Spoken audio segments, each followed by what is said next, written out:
هاي السلسلة إن شاء الله رح تكون لكل أصوات الحروف and we're going to start with the letter S. Letter S is a consonant.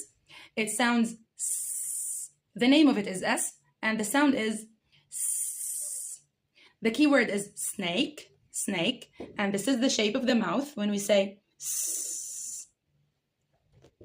The action for the letter S is moving your hand in the air like making a snake and say the sound of a snake. S, S, S. This is the action in the class. You can do it with the kids.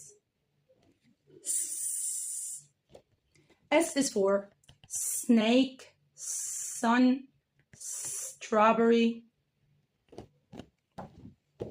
You might be wondering why did we start with the letter S? ليش بلشنا بletter S? ليش مش A, B, C, D? I will tell you in another video.